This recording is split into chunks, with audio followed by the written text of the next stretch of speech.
Ladies and gentlemen, please take your seats. 2 minutes to our live TV show.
And here we go! What a spectacular ski! Oh, and Odermatt top gear now for Shiffrin. Camille Rast is the winner. Federica Brignone leads the way.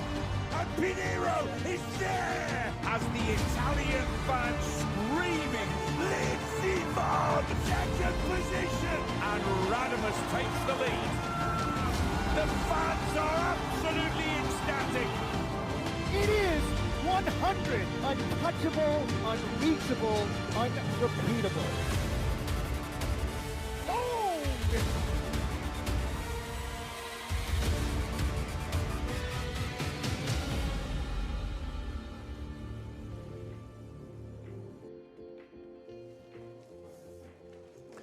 Ladies and gentlemen, hello and welcome to the FIS Race Talk, our second edition, coming to you live from Soelden, our traditional season opener for the Audi FIS Ski World Cup Tour. Today is all about meeting the Globe winners and our superstar athletes from last season, and it promises to be a very interesting chat show, getting up close and personal with the best of the best, women and men. But before we meet our athletes and our superstars from our Ski Racing World Cup Tour, it is my absolute pleasure to introduce my co-host and, of course, the president of the International Ski and Snowboard Federation. Ladies and gentlemen, please give a round of applause for Mr. Johan Elias.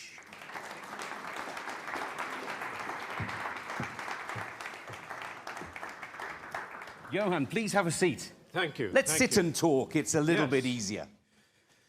Johan, here we go again. Brand new season, very exciting season, and our traditional kickstart here in Soelden. I know this place is very close to your heart, very close to your vision, but as a skier, as a former ski racer, you've got the same tingle that I have, haven't you? Yeah, it's that start of the season. Snow on the mountains, getting out there. It's the passion that we have so strongly for skiing and the mountains and the snow. You set it up lovely. Let's get skiing. Let's just tell our audience and our viewers across the globe, it's been a very, very busy off-season period for FIS.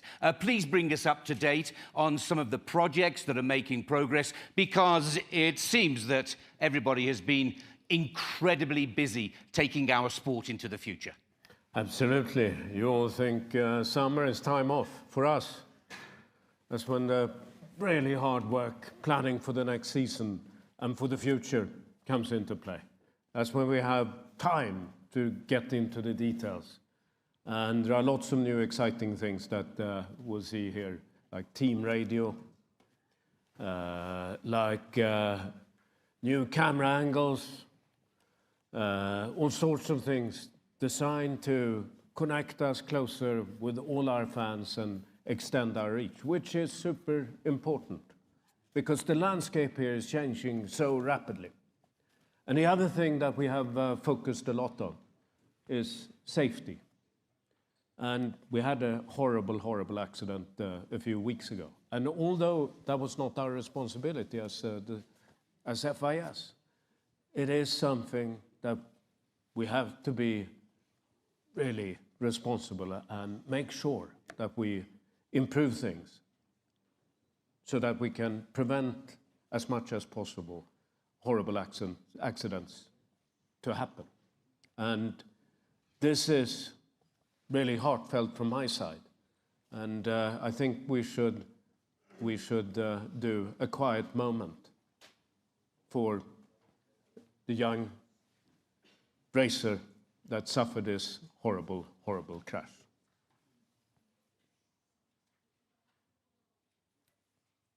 Thank you, Johan. Finally, innovation continues to drive us forward as the governing body for winter sport all over the world. And we've made some fantastic leaps and bounds, moving forwards. Give us a little detail there, because they are some of the key assets that the fans themselves can feel, touch, and become a part of. Innovation is everything. Without innovation, nothing happens. So we have to keep innovating, and that is super important. And we have a fantastic team inside FIS that sleeps, eats, dreams about innovation. Now, you've talked about getting your skis on, you've talked about the snow, the mountains, the winter. Are you tempted to forerun this weekend in Soelden? I know you've done it before. Always tempted, but not this time.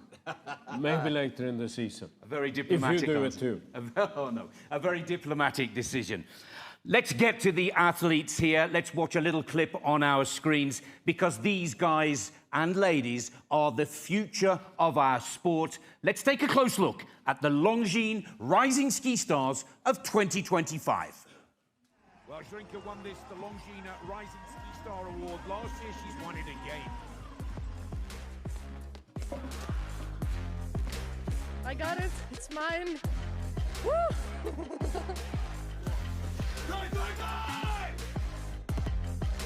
And there is your winner, Zrinka by a mile. 21 years of age from Sipo. Oh, this is good. Could this be the new Kali Palanda for Finland as Hallberg digs deep and dives? Hallberg goes 8, and Finland are back on the map. A hometown hero, Edward Hallberg, has produced the run of his life. Do you want to touch it? Can I? Yes! Go on. Now, do you want to pick it up and go like this? No, Wait till the real moment. I'll wait.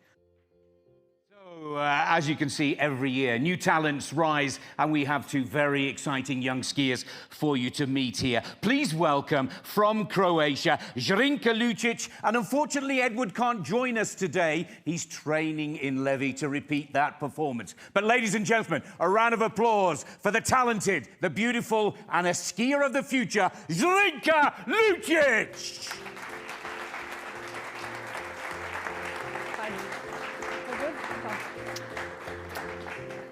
Zrinka, how are you? Good, you? Very good. Have a seat. Thanks. Have a seat, have a seat, have a seat. Now, for those of you that are unaware, this lady, 2024-25 World Cup slalom champion, First globe for Croatia since Janica Kostelic. 3 World Cup victories. Her very first World Cup victory this season. And you brought the globe home. Now, the story goes, you touched the globe here as the Longines Young Rising Ski Star last year, and the magic rubbed off. Should we? Can we? This is the big one. You've got one of those. They're the little ones. I don't need that. Yeah. Should we? Could we? Maybe if we touch the big one, magic will repeat itself. Yeah. Shall we? Well, that was my idea, so Let's go. that's why I'm here today. Okay, let's go. Let's go. This is the moment. Let's make sure, let's hope that history repeats itself. Woohoo! Do you want to touch the little one Yeah, just in case? just in case. Just in case, just so you can retain your slalom gold for another year. That's beautiful. I feel it. Hey. Nick, do we have an Olympic gold Should I touch medal this here? one? Yes, I mean, if the magic works on that big globe this season, I think we need to start bringing in everything. It'll look like a little ski accessory shop down the front there. But that is great. Perfect, Let's thank you. pray that history repeats itself. Now, so many questions. This race talk show is not only about Johan and I, questions, detail. We thought we'd ask all of your fans to write in, but they jammed the computers, they jammed the system. So for all of you that wrote in sending your questions for Zrinka, we can only read a few. I could sit here for 4 hours and we still wouldn't finish the list. Johan, would you like to go first with one of the many? Why don't I go first? So, Marco from Croatia. So, Zrinka, this is the Olympic year. So what's the bigger dream? The big globe or an Olympic medal? Well, I mean both, but I would say this year Olympic medal. Why not go for both? Yeah, that's what I was thinking. Okay, Gerald from Germany Marco. says you've mastered slalom and giant slalom, but to win that big globe for the magic to work, he thinks you need a third discipline, this fan here. Or do you plan to win everything, GS and slalom, like Hirscher, or are you going to add a third discipline? And if you do, how will you manage that? So for this season, I'm not adding third discipline, at least not before Olympic Games in Cortina. And I know that's needed for a big globe, but I'm still working towards that, and there's things to still improve in slalom and GS. So if I spread myself on all sides, it will be difficult to hold then slalom and GS. So, but it's there, it's on the radar. I just need more time for that.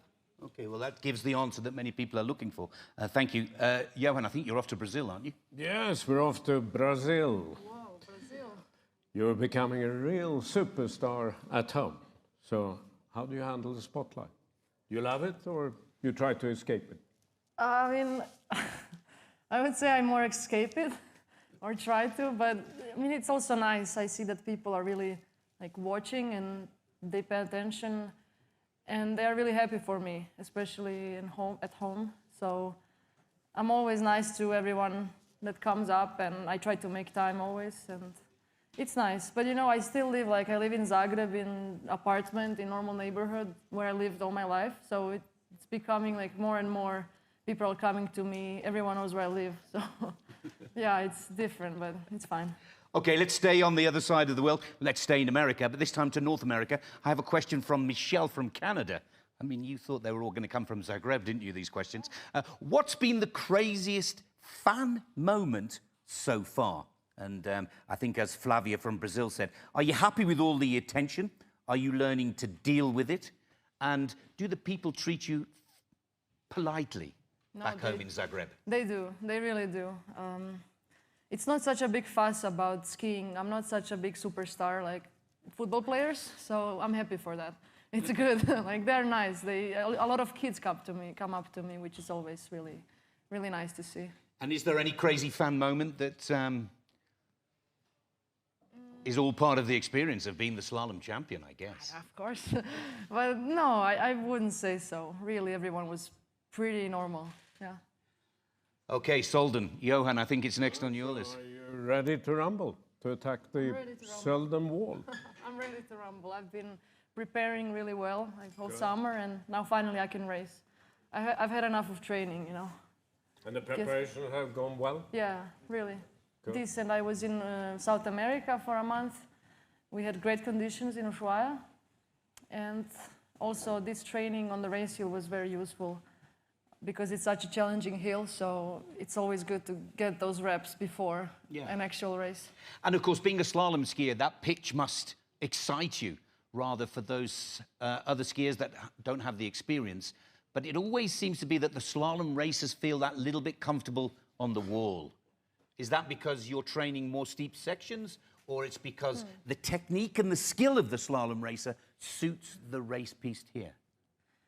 Good question. I mean, honestly, in GS, I would say I prefer some like medium steep terrain, like not too steep. This is not something that I train often in GS, but for slalom is different. Also in Zagreb on Sljeme, it's a pretty steep hill, so I was always training a lot of steep, and I do like it more than flats. And as the young rising ski star, your interviews are getting slicker, quicker, more confident. Slicker, quicker, more confident we stay. I'm more comfortable, definitely. Like it's. I think she's a natural. I do as well. Thanks. Okay, now along with Zrinka as the Longines Rising Ski Star Award for 2025, it is of course her counterpart, her male counterpart, which is Edward Hallberg. Edward unable to join us, but he sent us a message to all of us here today. I think slalom is very unpredictable these days, so with good skiing, a bit of luck, I think everything is possible. To answer the first question, it has to be sauna. It has to be. I think that's the secret. That's why the skin is so smooth. To answer the second one, just countless of runs, countless of hours of fun in the slopes.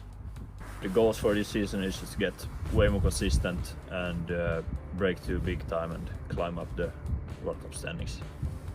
I never thought the crowd would get so crazy like it did last year, but I love it. And yeah, let's see if we can get them more crazy this year. If I would describe last season in one word, it would probably be roller coaster. Oh yeah, big time. I do. Wonder when it will stop. Probably never. I have 3 points. Cool, calm, collected. Well, I like that closing by Mr. Hallberg. Didn't he sound like James Bond there? Cool, calm, collected, shaken, not stirred with my martini. Very, very good. And Edward, thank you very much for sending us that video. We wish you the best of luck this season. I can't wait to watch and commentating you smashing it in Levy, where Edward Hallberg is training right now. Now, stay with us. We're going to move on in the FIS Race Talk. Coming up next after this short clip, the Queens of the Snow, our Women's World Cup champions, will be right with us after these lovely little messages. Federica Brignone. Italian fans are ready. Federica Brignone goes for the light. She's there. My word. Brignone for the Italians will cross the line, goes into the lead. Laura Guberami celebrating her 6th World Cup Super G Globe. She's absolutely on fire. Remarkable ski racing from the great Laura Guberami. Zrinka Lucic takes the slalom crystal globe home to Croatia.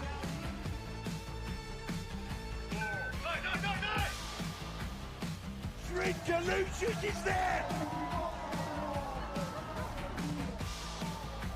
Zrinka Lucic! How are you gonna celebrate this? I will maybe get drunk for the first time in my life. Welcome back to FIS Race Talk. We have the superstar female skiers of last season. And wow, when you add up all the Globes and World Cup wins, the facts and figures become mind-boggling. Ladies and gentlemen, please give a worldly round of applause for Laura Guberami.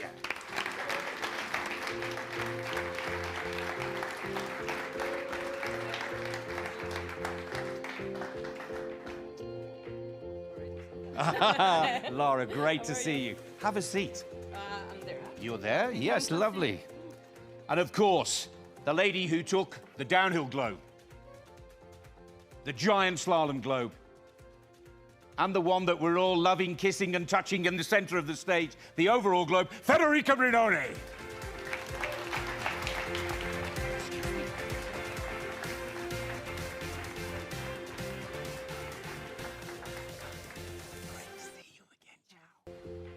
Ladies, it's an absolute pleasure. It's an absolute honor to have you on the stage. Lara, 6 times the globe winner, Olympic champion, 44 World Cup victories. Fedi, winner of the downhill GS overall globe. But what I like the most, Italy's most successful female skier of all time. As we've talked about before, my great friend Alberto Tomba thinks you may even become male and female best of all time. And of course, Zrinka, we've already had her on stage as our Longines Young Rising ski star. Thank you, ladies. It's an absolute pleasure to grab some of your time pre-season. Thank you so much. Let's start with Lara. Johan, shall we start with Lara? Excellent idea. Lara, again, computers absolutely crashed with all the fan questions. We had this fantastic idea in the office. Let's get the fans to write in, and then the hundreds, then the thousands. So we could only pick a few. The first one I picked is because they said they were from Switzerland, Ticino. Yeah. So that's why. This is from Enrica. Lara, you've confirmed this will be your final season. Was it liberating to finally say it out loud? Or, and I think this is a very hopeful end to the question, or do you still keep the door slightly open for a change of heart before the end of the season? No. It was not a feeling of relief. It was just like realizing that I can open the door to new things. It's just when you're focused on sport, on skiing, it's just you're always thinking on that. And it takes so much energy and it takes everything you have. And for me now, it's just the fact that I know that I'm still focused on that until March, but I can somehow already start dreaming about what's going to happen next. And this is something you cannot do while you're still focused on your career. Yeah, I fully understand. Let's go to Francois from France. People often say your skiing looks effortless, smooth, safe, always under control. But this is Francois, not me. But come on, she says, do you actually take risks out there? Or are you really the composed person that you show on TV? I work on that. I also think that we train every day to just push our limits a little bit further. And the idea in the end, when you look the best competition worldwide in every sport, it looks so easy just because it's just such on a high level that it looks effortless. It's not, definitely not. It's not that it's not risky, but as more you have everything under control, you have been working on everything, then it looks less scary than it is when it's the first time you're doing downhill, that's true. Yeah, so we can say to Francois, there are a few scary moments. Yeah, well, I work that there are just little scary moments and not that often. Many. Yeah. I think, Johan, you're off to New Zealand, I believe. I am, but before that, I can tell you, Lara, she is fearless. Now, Martin from New Zealand, he has a great question. So looking back at your incredible career, World Cups, World Championships, Olympics, what would you say is the greatest moment of your career? Oh, I don't know. It's not something I should say or by myself. I think one of the best memories I have is the giant slalom title in Cortina at the World Championship, because I'm like, I always try to be better. I win a race and then I'm already thinking, what could I achieve next, or what can I do better? And in Cortina at the giant slalom, it was my last race at the World Championship, and I just felt pure happiness. This is something I am not used to feel when I'm racing, so it was just that. This is a memory, it's kind to me. So we hope you can duplicate that in a few months to come. I'm going to come back to that, I think. You recently talked in a podcast about your winning mindset. Be honest, do you get angry when you don't win? A lot. And has that fire that we sometimes see for you always been the fuel to keep coming back for more? Well, you know, what I miss from the past, from the beginning of my career, it was that everyone was more honest than now. Now we have social media, so it's even more important that everyone likes you, that you look like a nice face, always fair to everyone. And I missed a little bit the beginning. I remember athletes like Anja Persson, Janica Kostelic, Tina Maze. They showed their real emotions. It was okay to be angry because we're working to win races. We're not working to be 10th. It's not okay on that. And I get angry even more when I see young skiers coming up, they don't qualify, and it feels like it's okay. It's not. It's not okay. I mean, it's not that I'm gonna put you pressure on you and saying you were bad, but it's not okay that for you it doesn't matter if you qualify, if you get 10th. It's like you have to be happy on everything you're achieving. But it's like it's competition. It's World Cup, and the idea we are working every day so hard to win races, not to.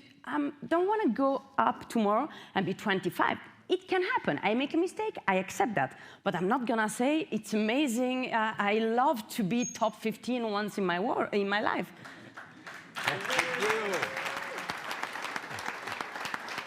From a true champion. For all you young ski racers out there, look, listen, learn, pay attention, actually. This is the name of the game. Wonderful words, Lara, wonderful words. I wanted to quickly go back to Cortina. Obviously, it's the big focus for 2026. It's the 25th Winter Olympic Games, Milan Cortina. You had such a brilliant World Championships there in 2021. 2 golds and a bronze. Are you hoping, are you planning, after those fantastic words, on having the same mindset, game plan, and strike record? Well, I think to achieve such scores, it's not to have a plan, it's not to have always the same mindset, because I remember winning races when I was so angry or tired or just to make big mistakes, and I felt everything was perfect. So it's not just about that. It's just, of course, I love Cortina. It feels almost like home for me, and it's also special and beautiful to have my last Olympics close to home, to have my family close to me. But of course, I hope I can show again my great skiing, maybe my greatest skiing, and we'll see. Yeah, maybe then Enrica will see that door slightly opening again, and you coming back for more. Maybe Enrica's dream. This helps me even to ski even better this season, because I know that in March then I have to plan something new. Ladies and gentlemen, we all know Lara Gutberami is a brilliant ski racer, but as you can all see, she has a brilliant voice that many aspiring young athletes can win from. Lara, thank you for your kind words. Thank you. Let's move on to another superstar. Thank you. 10 wins. Wow. First downhill win. Unbelievable. It went on and on and on. Federica, what an amazing season. In your wildest dreams, because I don't think you touched the globe before, in your wildest dreams, did you expect to come away with so many globes, GS Downhill, and the overall title? Because I have to keep saying it, you are Italy's most successful female skier of all time. Well, hi to everyone. And no, I mean, it's almost, I don't know, you have this dream and you know how you're skiing, but anything can happen in skiing, and you have to be there every weekend. So it's hard to say, oh, I want to finish my season and be the best and win so much. You just have to, if you want to do that, you have to go race by race and weekend by weekend, and not think about too big, because it's, at least for me, it's too stressful. So last year for me was really good because I was able to focus just on the race day by day. I was able to put my 100% every day, and this was for me like a really successful season, and also for myself, I was really proud of everything. We loved celebrating with you. We loved the energy that you brought to the piste.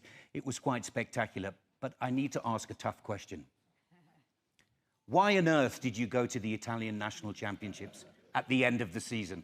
What the hell were you doing there? Because I've always been there. Every season in my career, I've been there. I go for the youngs, because when I was a younger girl skiing, for me it was important to, I don't know, I was loving to race against someone that was in World Cup. I do it for Carabinieri, for my team, and also for myself. For me, it's important if I don't participate to the Italian Championship, what kind of Italian Championship are. So I go for that. And then I'm totally happy I'm not happy for what happened, but I'm totally happy.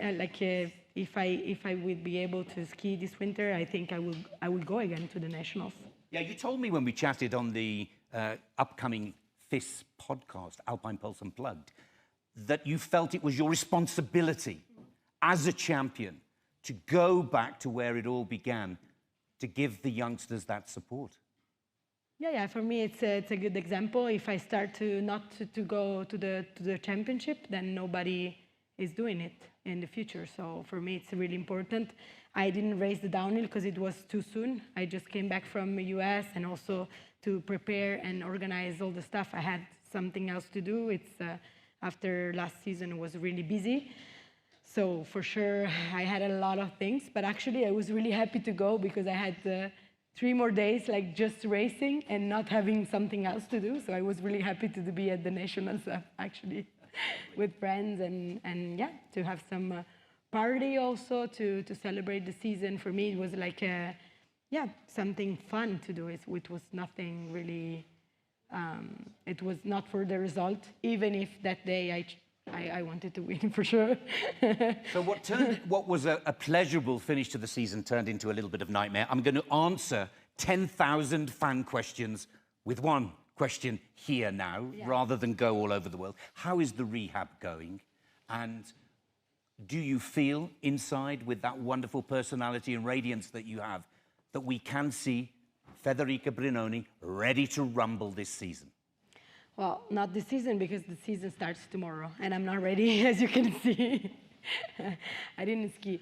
So my rehab is going really good for the injury that I had. It's really, really nice. And for sure, it has been tough and painful and boring. But, and nothing that I wanted to do this summer. But for sure, I'm good, and everything is going better. It's a good fight. It's a good battle. But I was ready to take it, and I'm making it 100% as usual. And I'm positive. I mean, my dream is to come back for the season and ski, and try to ski, and then see what happens, and if I'm gonna be able to come back for the winter. I don't know when, so we will see. Well, I think you've just answered the question from Marimar. This is a question from Tenerife. This is how worldwide is. Johan, I think you've got one from Luca in Italy. Yes, but you stole my question. So I have another question. Another question, which is going back to Lara. Are you ever happy when you win a silver medal? Okay. Hard question. I mean, yes, because in skiing, I mean, Alpine skiing is not a sport where you can, you have a performance, you know you have it, and you do it normally. It's something that changes every day, conditions, weather, I don't know, sometimes you can make mistakes. So I was always happy to have a silver medal. It's so hard to get medals in this sport that is so amazing, but also so tough. So I think you should be, and I have always been happy with the silver. But for sure, I am somebody that wants more all the time. As she's saying, I would, if I'm there, I try to win the gold. I'm not going for the silver, I mean. But then if you get the silver, you have to be happy. When you're on the podium, especially at big events, you always have to be happy. So in the second round, when you're in the fight for the globe, and you have to make sure you get down there. Does that take control over your thoughts, or is it still winning? So last year, you mean, in Sun Valley, I was a little bit, I wanted to try to win the race for sure. I said, I have to say to myself that I have to give 100%. But I started doing that, and then I had a little mistake. And inside of me, something was like, you know, that if you're, I mean, I had to just come top 13 to win the globe.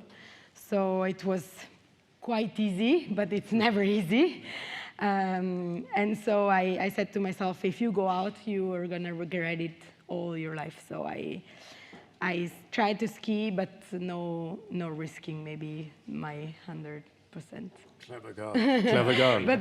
But then I tried really hard. I mean, my goal was to win. Actually, when Lara came and she was first, I said, I wanted to win this race. I'm someone that wants Let more. me also say this.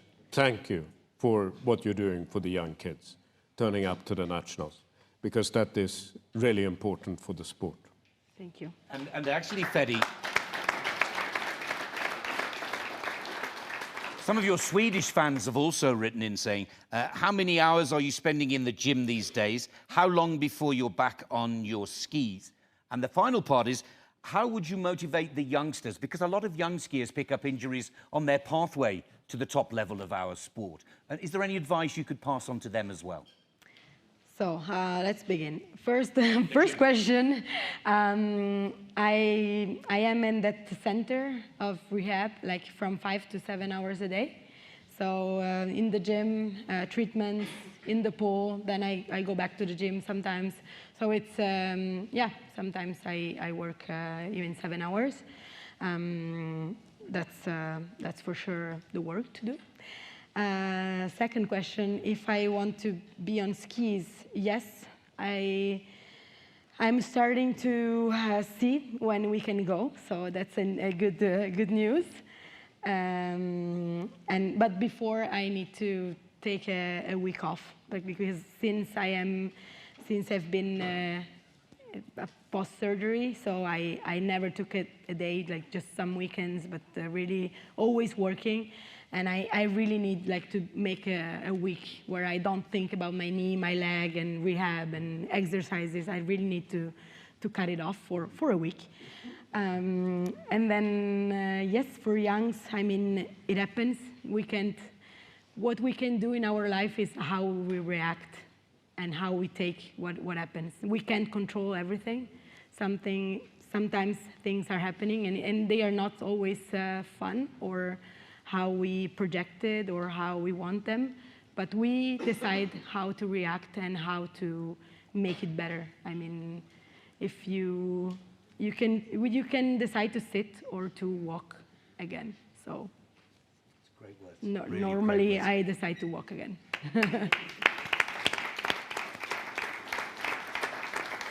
And of course, just to finish off the Sun Valley story, Lara won the last GS of the season. Federica won the Crystal Globe of the season. So it's absolutely brilliant to have you both here. I want to finish off this women's section of our FIS Race Talk show talking about Olympic dreams. Fedi, do you want to go first? Is your Olympic dream still clear, firm, alive? Do you think you're going to get there in time? I don't know. I don't know. I'm trying. I'm really working hard for that. But for sure, you will see me racing if I will be ready, if my body likes it, wants it, and I'm gonna be able to be at my level again. I'm not skiing just for skiing, just for sure. And I think I've been doing a lot in my career. I don't need to race this season. I don't need to go to the Olympics. I don't need anything else in my career. I just want to do it again. So this is for sure what I'm looking for. And yeah, it's my dream to be there in Cortina. Lara, the last dreams for you.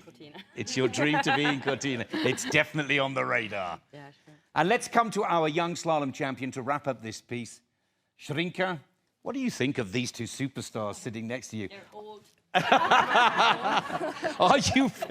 Are you very proud to be part of the Superstar Club? Yeah, I'm really, really proud. And I have to say, I really admire both of you. And I'm so fortunate and happy that I get to know you on a more personal level and share all these experiences with. And yeah, I definitely have stuff to learn from you. And I appreciate that you really are willing to share them with me. I think that's really nice. Yeah, thanks. Ladies and gentlemen, Federica Brignone, Zrinka Lucic, and the wonderful Lara Guparami.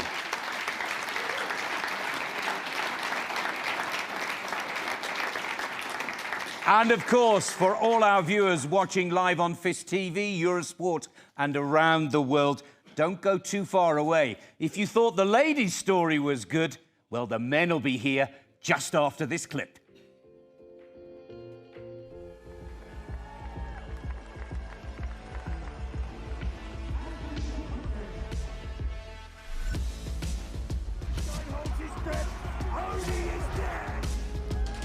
Odermatt goes into the lead by a huge margin. Odie's there, surely. Marco Odermatt, top of the table.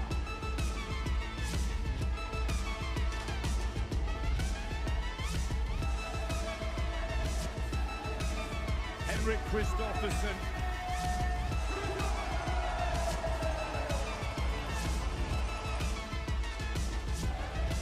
Yes, he's there. Kristoffersen, top of the table.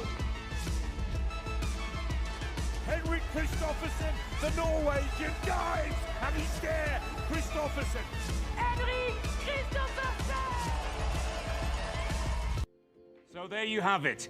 5 globes, 2 men, and a rivalry that had us all on the edge of our seats throughout the whole of the season.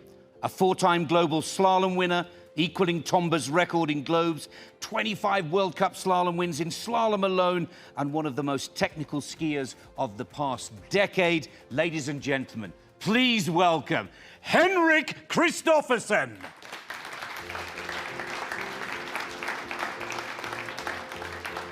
Henrik, good to see you, my friend. And of course, the rivalry probably starts here on the stage from Switzerland, for the 2nd year in a row, claiming 4 globes, downhill Super G giant slalom, and the overall 45 World Cup victories, the world #1, Marco Odermatt.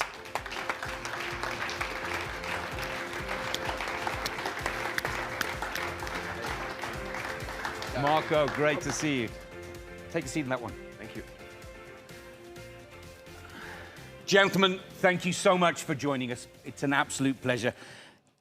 If I had time, we could talk for 2 days, to be honest. I have so many questions. Then we asked the fans to write in, and then came another 100,000 questions. So we've cut it down. We've got it as tight as we possibly can. But I think let's give your fans first go, and then I'll dive in second. Henrik, where do we start here? Fans talking about your beautiful wedding, your beautiful wife, your lovely young son. But they all want to talk about you two facing off together. It's a marvelous story. And let's start. The fans are asking, hundreds of them, and I mean hundreds of them, can you beat Marco in the overall standings this season? Oh. Let's get to the point and get in there. Straight to the point there. I think it's possible for tech skier, only the slalom and GS, to do it. If he does like he did 2 seasons ago and scores more than 2,000 points, then it's going to be difficult. But I think you probably have to win, of course you have to beat him a lot in GS. And I think if you win between 8 to 10 races and you're on the podium 18, 19 times, then you have a couple races which is off. Then depends a little bit what he does. If he scores 2,000, you can forget about it. With 1 discipline less. I think it's possible, but it's very, very difficult. So, I love the way you... Super G? No, not happening. For me, no, not happening. Why not? Because if I work a lot and spend a lot of time on getting a 20th place, that's 10 points, and between 1st and 4th, it's 50, and between 1st and 3rd, it's 40 points. So just the time ratio, depending on what time you're going to put in for scoring 10, 15 points in Super G, is not even close to being worth it. And Super G has, like, when I don't do Super G or downhill. I've done Super G one time and scored points in the World Cup. But when I look from the outside on TV, you have such an advantage where it's downhill and Super G doing the downhill trainings. And then it's just the time it takes up away from training slalom and GS is not worth it at all. And I think just from a TV viewer, when I look at speed, they look quite similar at the moment, Super G and downhill. So yeah, it's just not worth it. I love the computer brain. I really love the way, the calculation. It's beautiful. Johan, are you going to call Pekka from Finland in your question? Yeah, Pekka from Finland. So, interesting question. So, at your first World Cup podium, you said you want to become the greatest skier of all time. So, question is, how is that going? Are you going to get there? Is the setup right? Not so well, actually, no. I've done okay in my career. It could have gone better at times, but yeah, there's been so many great skiers through all time.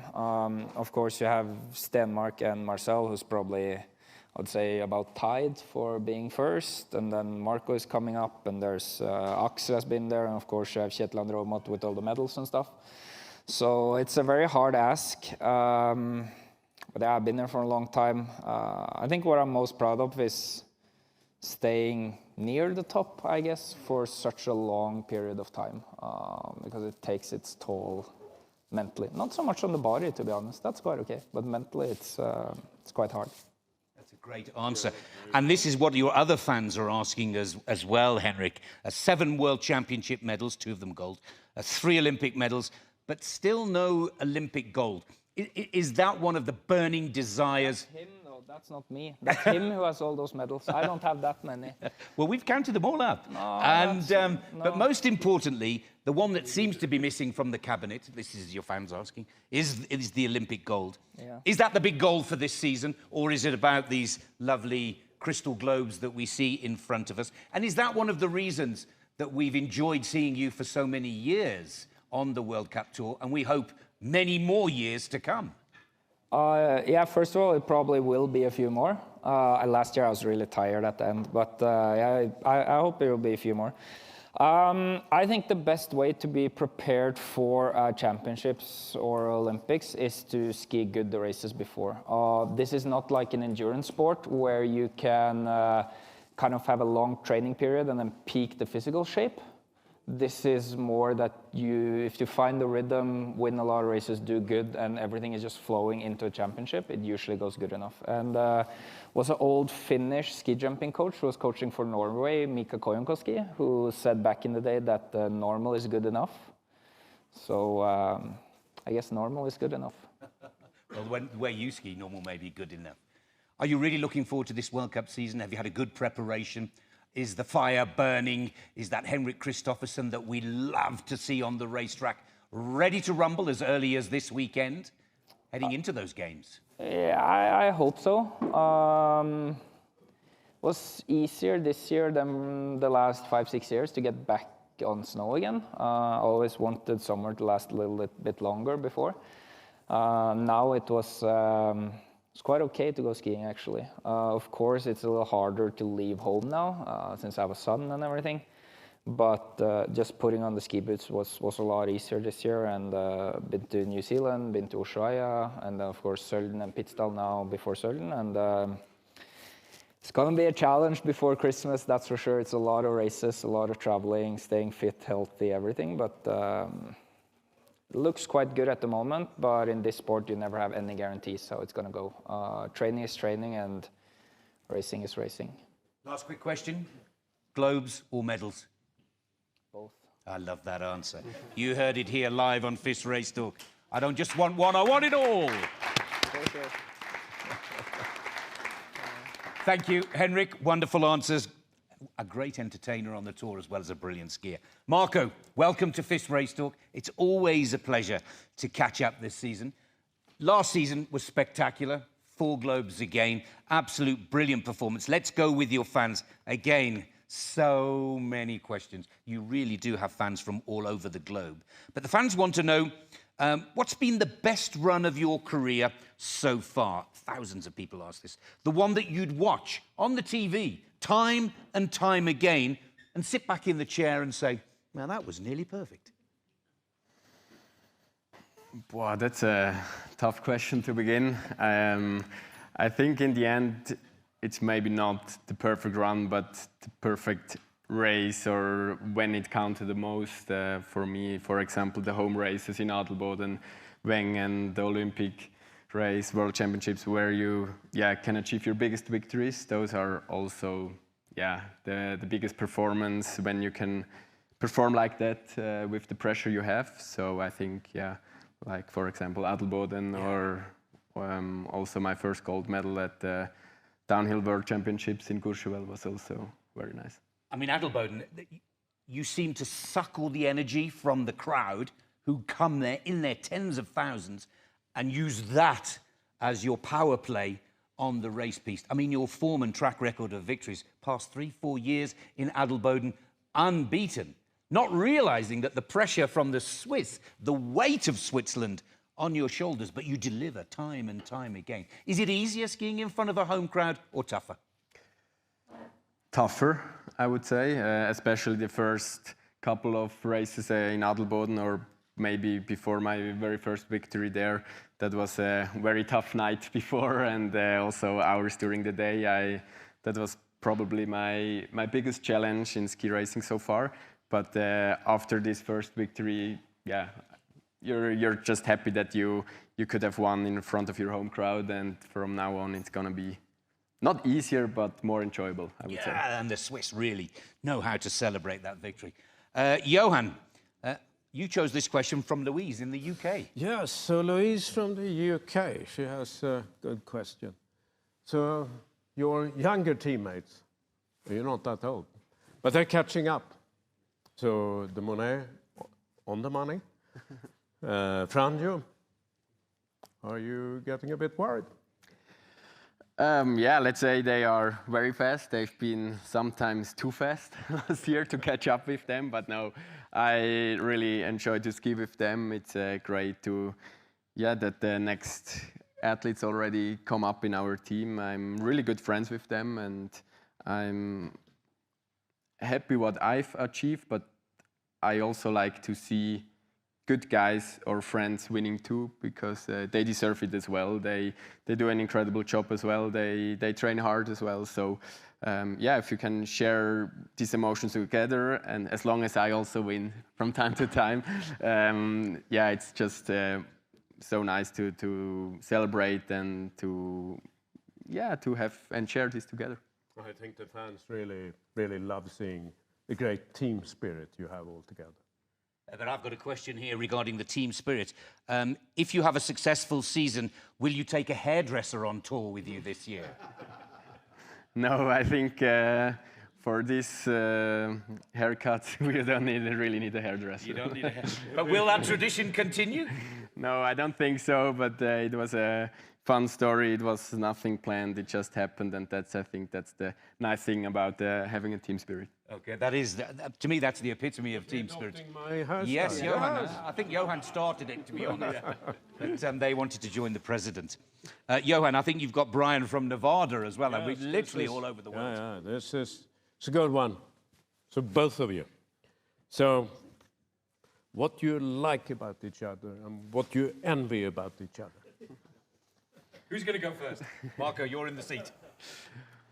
I think Henrik already said it before, his consistency over so many years. I mean, I have a very nice career now for maybe 4 years, but Henrik is on the very top for, I don't know, more than 10 years, I guess. So this is very impressive. And also what he already said, it's probably not physically, but mentally. I think, you all see us at the end of the season, how exhausted we are mentally. And it takes a lot of energy or life energy for getting into this race mood every weekend, every every day nearly and to perform on this level. So this is very impressive. Yeah, 4 big globes, Olympic golds, all the wins, everything. No, I think being willing to bring it every race, to be willing to risk it. And then I think you saw last year a different side of Marco as well, when he was struggling a bit the first 2 races in GS and then came back, won 3 in a row. Everything, that's also like, that's quite challenging, because I think in general, then as an athlete, you probably start questioning things a little bit. If you lost it or still keep it, but then when you come back and win 3 or 4 in a row, how many it was, then it's not too bad. So yeah, being able to bring it every race and no matter what happens, keep pushing, that's something we haven't seen a lot in the sport, that's for sure. Great words, Henrik, great words. Final question for Marco. Winter Olympic Games, giant slalom gold, Super G and downhill's got to be the game plan come Bormio. You've won there on the World Cup in Super G, but not in downhill. How are you feeling about what a lot of people are describing as one of the toughest Olympic tracks we've seen in a long, long time? Is the defense of the GS title the main job at the Winter Olympic Games, or is it the search for the Super G and the big one, the downhill gold at the 25th Winter Olympic Games?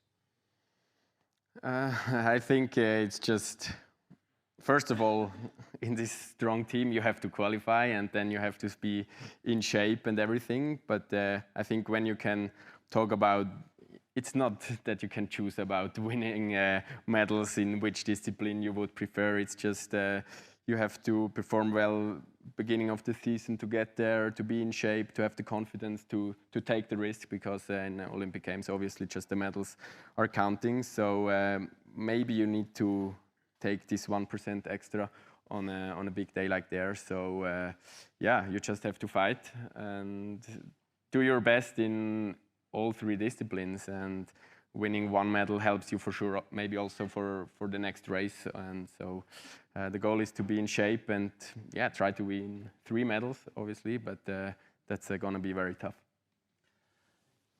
Marco, Henrik, thank you so much. Ladies and gentlemen, I'm sure you will agree, these guys are the coolest skiers in the world, but they're also pretty good in the interview chair as well, I have to say. Ladies and gentlemen, these are our globe champions from last season and the heroes to watch this season. Henrik Kristoffersen, Marco Odermatt.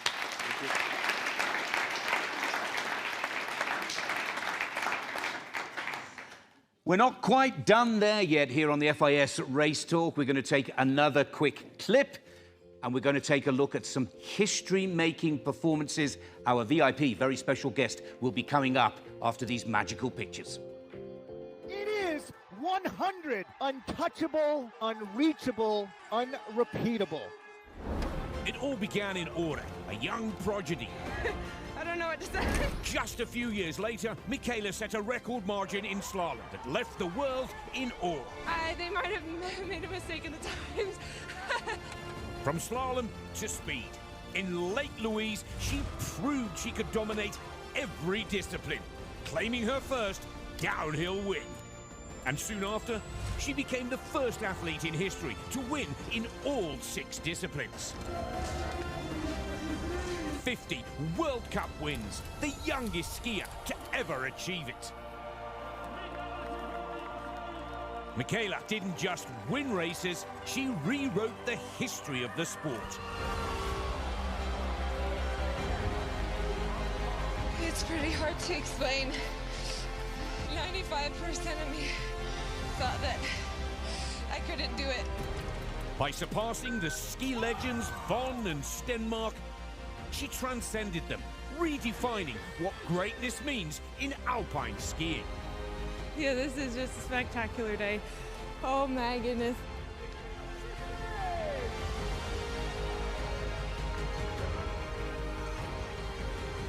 You're just beating records after records. What's the whistling? I don't know. Is the historical moment coming today? Shiffrin is down! Not really too much cause for concern at this point. I just can't move. It is stunning. From the doldrums to brilliance, Mikaela Shiffrin It is 100. Untouchable, unreachable, unrepeatable. Thank you. History made. 100 World Cup wins. Mikaela Shiffrin with an absolutely brilliant closeout. Wow, 1.13. Victory 101. All the people who have helped me this whole season and my whole career, all the people who are reaching out now after all these years, it's pretty incredible. And I just want to say thank you for that. Ladies and gentlemen, let's welcome the first skier in the history of our sport, alpine skier, of course, male or female, to surpass 100 World Cup victories. Ladies and gentlemen, Mikaela Shiffrin!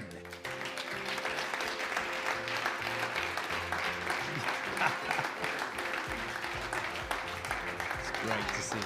Really, thank you for coming. Take the center. Oh, wow. Hi, everybody. Mikaela, welcome. Thank you so much for joining us. Thank you. So good to see you at the top of the season, as always, and ready to go. I can't describe, I've said it throughout, there's so many questions. We wanted this to be a fan-based show, but it got a little bit crazy with the number of fans that wanted to ask you questions and questions. We've just been watching the highlights of your past season. My eyes well up a little bit every time I watch that clip, I have to admit. When you crossed the finish line, here's the first question, let's get in there. When you crossed the finish line with number 100, after all you'd been through that season, nearly starving yourself to death, nearly crashing, emotion, drama, so many things going on. When you finally hit that 100, and people like me put a lot of pressure on your shoulders to hit that 100, I apologize now. What actually went through your mind? Was it relief or jubilation? Oh, I guess it's a little bit of a strange mix of everything. You can never take any victory for granted, so even in Killington, I wasn't expecting to win 100, but it certainly was a statement that was being said, so that's a funny thing about being an athlete, with the balance of expectations, maybe pressure, also your own expectation, is to understand how to separate your own mindset from what is said. And yeah, I always get back to that it's a beautiful thing to be at this point in my career, to have people talking about my 100th victory. So that wasn't really pressure, but to be able to get back to the start and to be able to win again last season after everything, more than 100, it was just about being able to ski that well in those conditions, in that environment, that I really wasn't sure would be possible. And then, of course, you get to Sun Valley, end of the season, and you think, okay, let's show the rest of the world what I've got in here. And that last race in Sun Valley, in front of the home crowd, people celebrating the 100, but you went to 101 in such style. Was that something that you'd sort of planned, held back? You think, I'm going to sign this season off and show everybody how good I really can be? You're so funny. No, there was definitely not something planned. I actually had after the first run, I actually hurt my back on the first run, and kind of flared up my disc a little bit. So between the first run and the second run, I was working with my physical therapist the whole entire time, trying to keep my body loose, trying to keep my back loose, so I could just do 60 seconds more of a slalom run. And then, you know, get some time off. So I wasn't sure about anything in that race, not at all. But the fans, the home crowd, the environment at World Cup finals, I think there was so much positivity and so much support, and those kind of things, those emotions really carry me during the tougher days. So. It actually was probably a very different experience for me and my team than it was for everybody else watching. It was crazy, yeah. You should have been in my seat. It was fantastic, I have to say. Awesome. I loved every minute of it. Now, the Mikaela Shiffrin sort of way is that you share. You share everything with us via social media. You share stories, and you're building so many beautiful projects in the background. But one thing that struck a chord for me this past winter was how you integrated Share Winter into this pathway, how you used your success to bring younger skiers to the mountain and give less fortunate youngsters the chance to ski. How important was that play for you? Yeah, I think it was it was a culmination of my entire career to be able to get to the point of winning, winning a monumental victory, and to be able to shift that spotlight to something that is so basic, so essential in sport, is simply just access to doing the sport. Cher Winter Foundation is doing incredible work, and I was so proud to raise about $500,000 for Cher Winter in order to give underserved youth the opportunity to learn to ski and snowboard programs, and to just have access to winter sports, which has been such a gift for me.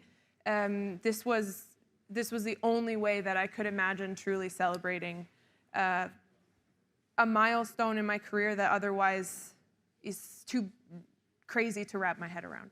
Now, my co-presenter has 400 questions for you, but I've cut him down to one or two, if that's okay with you.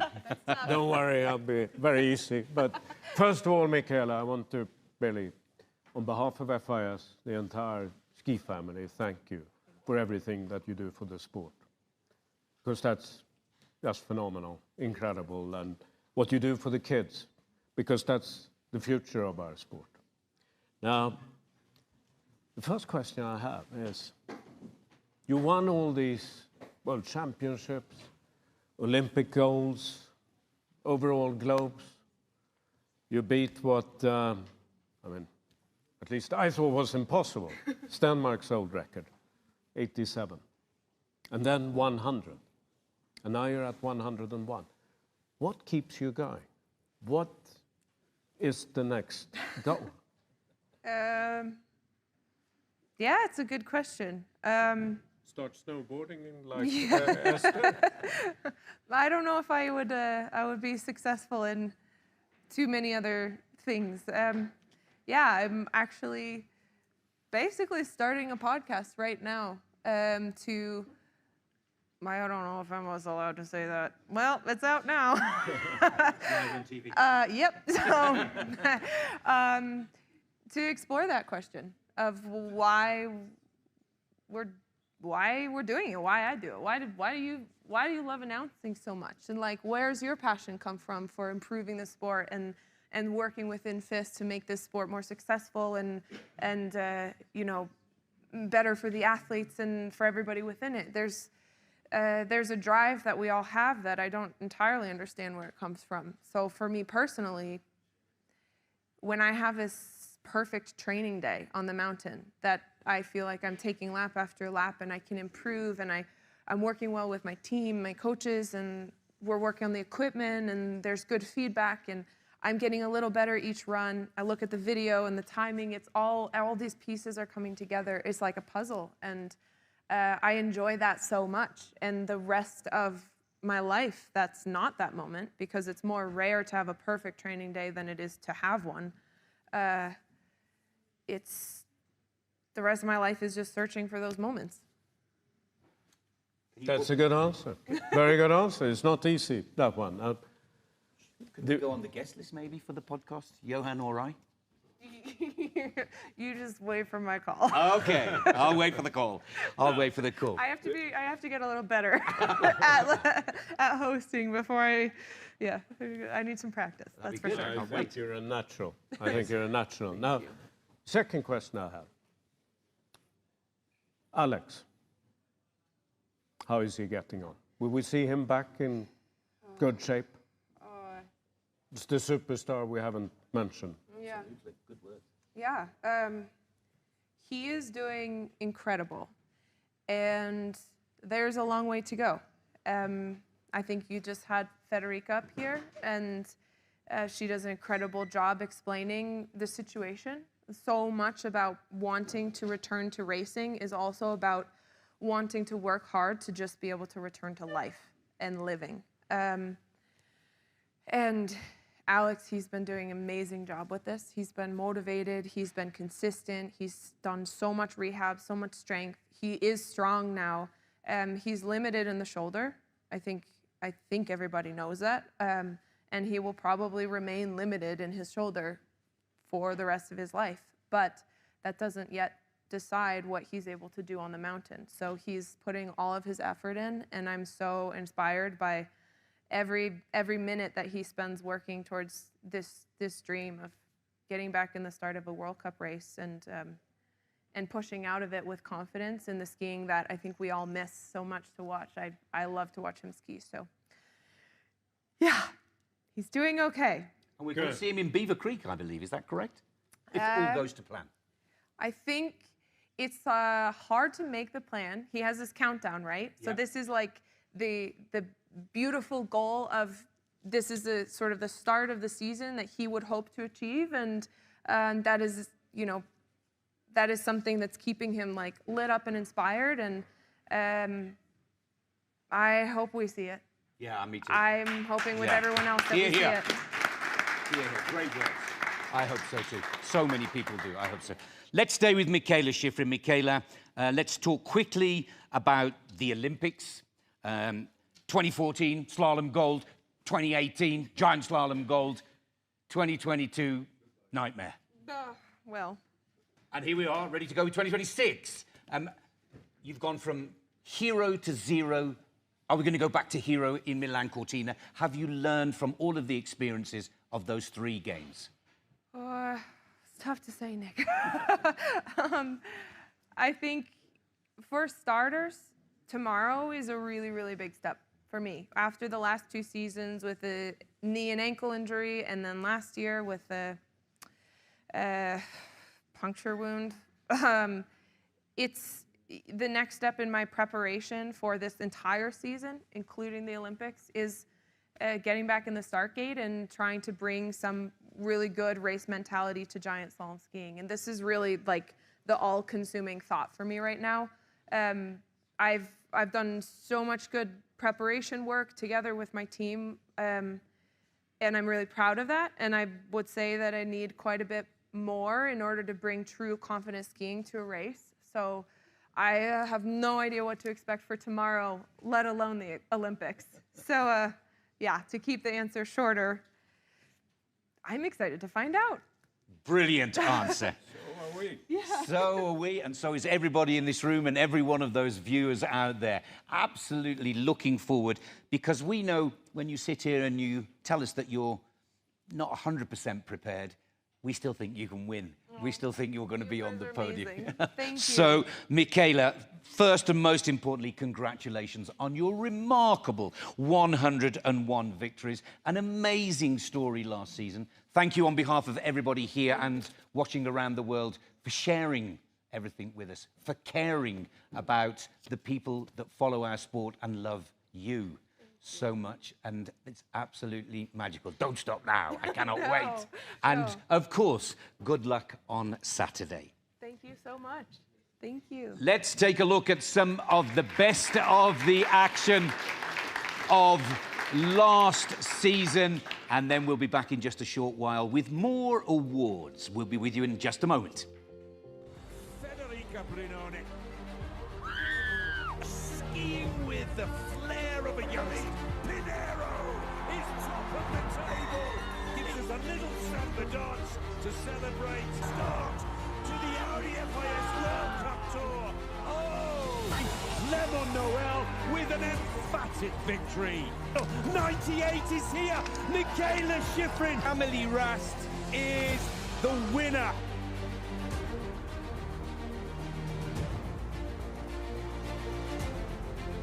Jump. Odermatt with the finish line inside. And Odermatt is there. Oh, she is holding his nerve. Oh, Lindsay is back. Monet comes in with the perfect line in the closeout. Alexis Monet.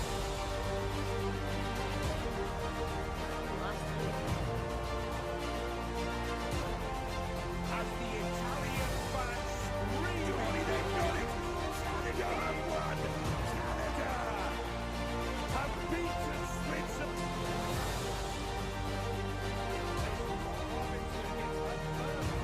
And Clement Noel saves it. Clement Noel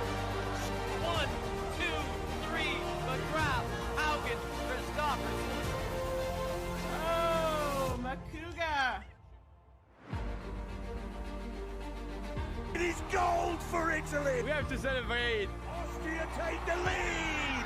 The fans are absolutely ecstatic. Udi goes for gold medal here. Breezy Johnson from the USA has an exquisite opening run. And Franco's got gold. Absolutely brilliant. To perfection. Shiffrin is there surely. Shiffrin has won gold. Gold. Swiss 2 take silver. Swiss 4 take bronze. Is the second Italian woman ever to have won the World Championship. Gold for Austria. Now the transition from ski to flat over many world champions. Gold for Cami Rast. Yes, she's done it. At the top of the seal hang, Loic Meillard takes gold in the men's slalom. Mikaela Shiffrin, it is 100. Untouchable, unreachable, and I think unrepeatable.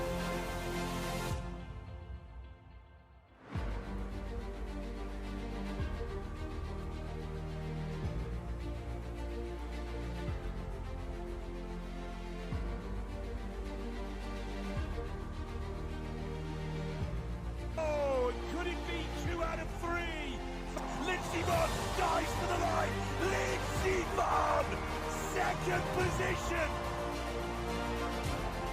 Federica Brignone.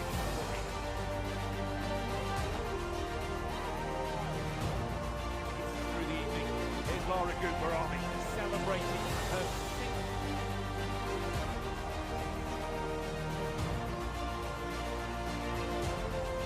Since the legendary Janica Kostelic.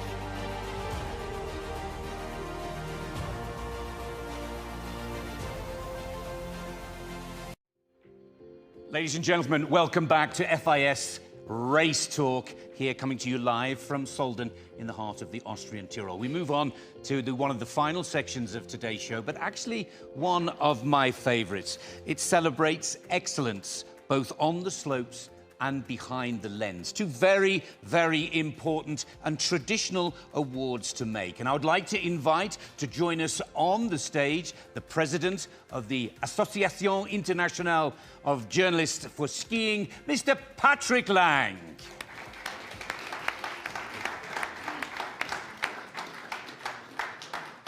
Patrick, thank you for joining us. Johan. Well, when your father, Serge Lang, founded ski racing in its present format, the World Cup, he didn't just create the circuit, but something very long-lasting. He gave ski racing a global stage, a place where athletes could become heroes and fans from every continent could share the same passion. And nearly 60 years later, still here, so successful.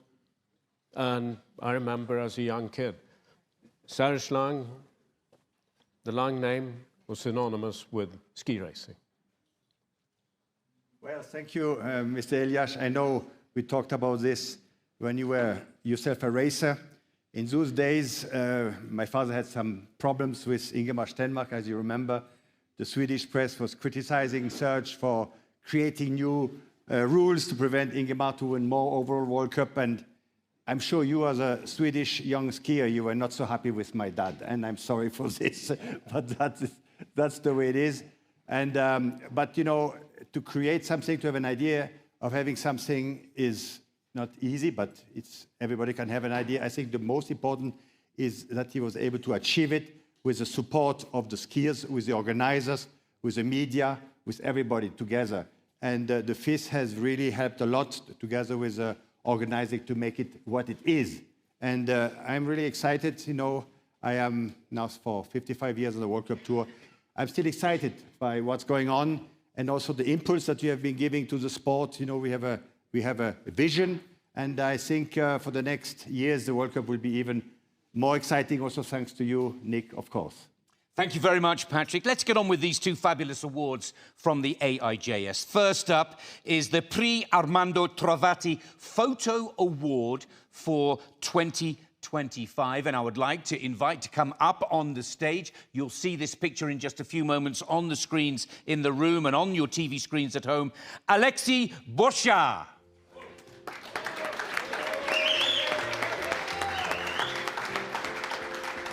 Patrick, going to take the award? Well, Alexis is also a veteran. He has been on the tour for 25 years. And this prize is a very wonderful prize for him, given by IGS together with Trovati family. And I would like to thank Alessandro and Marco to being here in name of our friend Trovati, who we miss so much. Thank you also, Pierre, for our help. Congratulations for your success. Thank you. You have a great picture and strong support from the photographer on the world. Alexis, we're going to have a look on the screens at your picture. Was it just another day as usual, another day in the office, or did you know that you potentially had something very special in your lens that day? Yeah, it was, well, it's Adelboden, the second run, and the light was perfect, make a big view with the mountain. But in Adelboden, the 5 last racer, every time is without light. So there was some small spot of light on the slope, and I've tried to take Alexis, and it was just on the good timing. And after it was down, the light was completely down for Odermatt, for example. So it was lucky to have this shot with Alexis. From Alexis to Alexis, the Trovati Prize of 25. Congratulations. Alexis, thank you. Well, Helmut Newton would be very jealous. Yeah. Thank you, Alexis. Please. We move on to the second award, Patrick, from the AIJS. And this is something that means a huge amount, both to those that are winning and those journalists that are voting. The Ski d'Or Prize for 24-25, voted by the international ski media as the athlete who best embodies the true spirit of the World Cup. Ladies and gentlemen, please give a round of applause for Federica Brignone.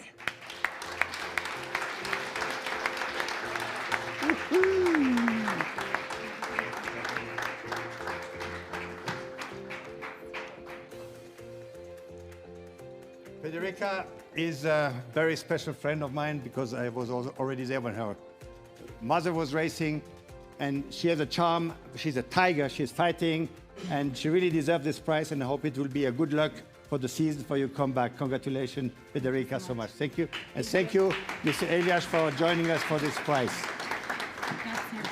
And ladies and gentlemen, thank you very much indeed for joining us at the FIS Race Talk for 2025, kick-starting the FIS Ski World Cup Tour new season, leading us through to the Olympics and to the World Cup finals in Norway. Just a quick reminder, 10 a.m. tomorrow morning, here in Austria, first run of the women's giant slalom. And I think if you're like me, all of us are very, very excited to get ski racing. On behalf of everybody on stage, on behalf of all of the FIS team, I'd like to say many thanks for your company. It's goodbye for now. Welcome to a new and exciting season. The 2025 and 26 FIS Ski World Cup is about to begin. Italy take the lead from Austria. Brignone goes top. Oh, Subo's down! Pinero's got the lead. Pinero is top of the table. Alice Robinson into the lead. Shiffrin needs right now, and it's Italy's game from first to 5th position. But it's Atle McGrath, the two best friends. It is Christopherson. Olsen now, and he's there! What a brilliant start to the Audi FIS World Cup Tour!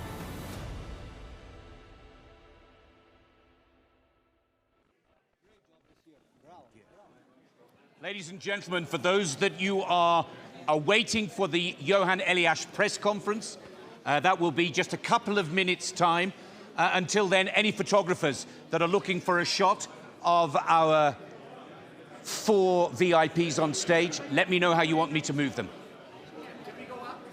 On the stage? We stay?